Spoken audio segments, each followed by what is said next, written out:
Hey, little one. Hey, buddy. All right. So, I hope your day was good. Hope you had a good day at school. Hope you had a good day in general. And if you didn't have a good day, remember, today's the end of it. We'll get to finish on a good note, me reading to you. And then tomorrow is a brand new day. Okay? No matter how bad yesterday was, you can always start new today or the next day. Okay? All right. So, part two. At 3 o'clock precisely, I was at Baker Street, but Holmes had not yet returned. The landlady informed me that he had left the house shortly after 8 o'clock in the morning. I sat down beside the fire, however, with the intention of awaiting him, however long he might be. I was already deeply interested in his inquiry, for, though it was surrounded by none of the grim and strange features which were associated with the two crimes which I have already recorded, still, the nature of the case and the exalted station of his client gave it a character of its own. Indeed, apart from the nature of the investigation which my friend had on hand, there was something in his there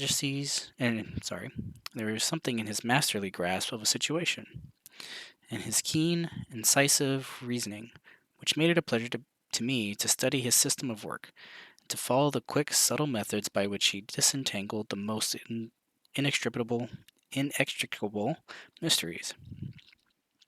So accustomed was I to his invariable success that the very possibility of his failing had ceased to enter my head. It was close upon 4 before the door opened, and a drunken-looking groom, ill-kempt and side-whiskered, with an inflamed face and disreputable clothes, walked into the room. As accustomed as I was to my friend's amazing powers in the use of disguises, I had to look 3 times before I was certain that it was indeed he. With a nod, he vanished into the bedroom, whence he emerged in 5 minutes, tweed-suited and respectable, as of old. Putting his hands into his pockets, he stretched out his legs in front of the fire and laughed heartily for some minutes. "Well, really," he cried, and then he choked and laughed again until he was obliged to lie back limp and helpless in the chair. "What is it?" "It's quite too funny. I am sure you could never guess how I employed my morning or what I ended by doing." "I can't imagine. I suppose that you would have been watching that happen to perhaps the house of Miss Irene Adler." "Quite so. But the sequel was rather unusual. I will tell you. However, I left the house a little after 8 o'clock this morning in the character of a groom out of work. There is a wonderful sympathy in Freemasonry among horsey men. Be one of them, and you will know all that there is to know. I soon found Briony Lodge. It is a bijou villa with a garden at the back, but built out in front right up to the road, 2 stories. Chubb locked to the door, large sitting room on the right side, well furnished, with long windows almost to the floor, and those preposterous English window fasteners which a child could open. Behind there was nothing remarkable, save the passage window could be reached from the top of the coach house. I walked round it and examined it closely from every point of view, but without noting anything else of interest. I then lounged down to the street and found, as I expected, that there was a mews in a lane which runs down by one wall of the garden. I lent the ostlers a hand in rubbing down their horses, and received in exchange 2 pence, a glass of half and half, 2 fills of shag tobacco, and as much information as I could desire about Miss Adler, to say nothing of a half a dozen other people in the neighborhood in whom I was not in the least interested, but whose biography I was compelled to listen to. "And what of Irene Adler?" I asked.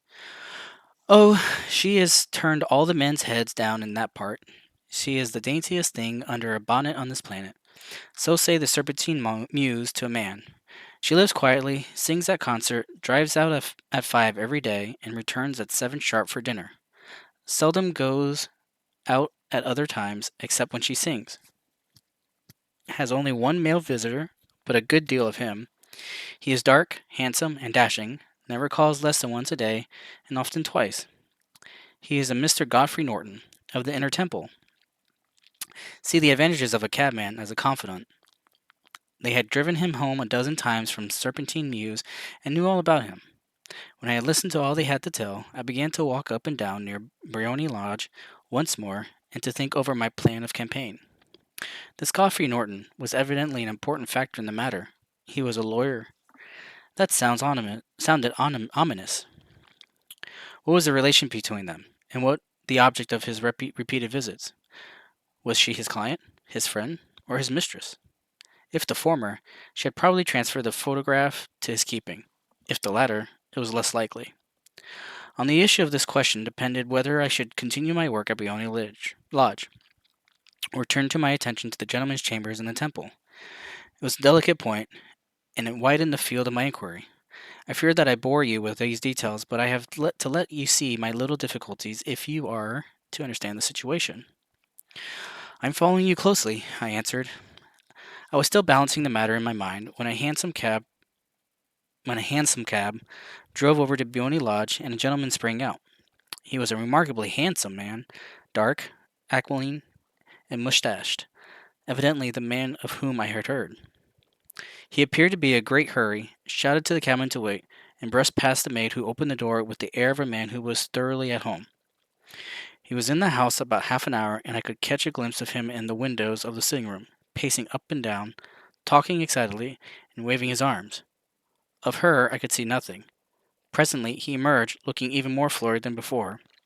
As he stepped up to the cab, he pulled a gold watch from his pocket and looked at it earnestly. "Drive like the devil," he shouted. "First to Gross and Hankey's in the Regent Street, and then to Church of St. Monica in the Edgware Road. Half a guinea if you do it in the 20 minutes." Away they went, and I just wondered whether I should not do well to follow them, when up the lane came a neat little landau. The coachman, with his coat only half buttoned, and his tie under his ear, while all the tags of his harness were sticking out of the buckles.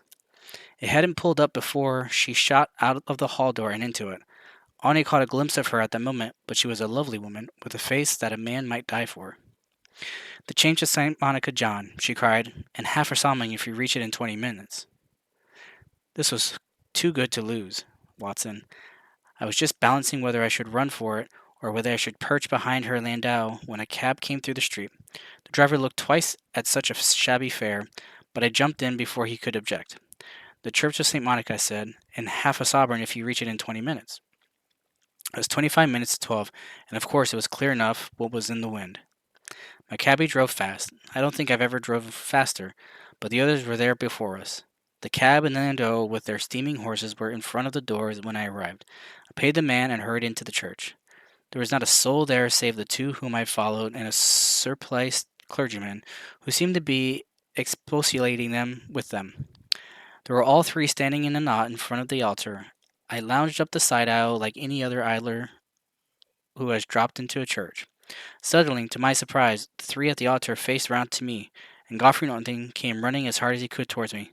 "Thank God!" he cried. "You'll do. Come, come." "What then?" I asked. "Come, man, come. Only 3 minutes, or it won't be legal."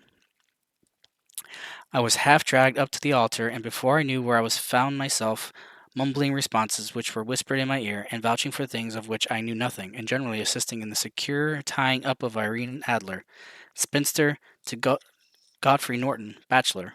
It was all done in an instant, and there was the gentleman thanking me on the one side and the lady on the other, while the clergyman beamed on me in front.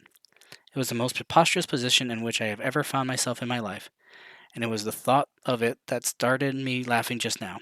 It seemed that there had been some informality about their license, that the clergyman absolutely refused to marry them without a witness of some sort, and that my lucky appearance saved the bridegroom from having to sally out into the street in search of a best man.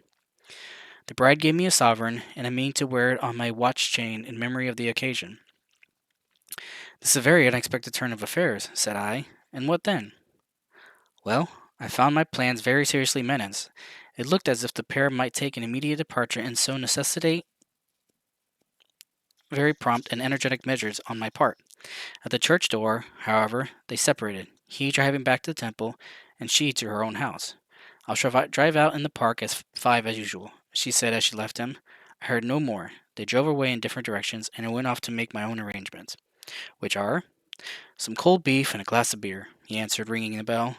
I've been too busy to think of food. I am likely to be busier still this evening. By the way, Doctor, I shall want your whole cooperation. I shall be delighted. You don't mind breaking the law? Not in the least. Nor running a chance of arrest? Not in a good cause. Oh, the cause is excellent. Then I am your man. I was sure that I might rely on you. But what is your wish? When Mrs. Turner has brought in the tray, I will make it clear to you. Now, he said as he turned hungrily on the simple fare that our landlady had provided.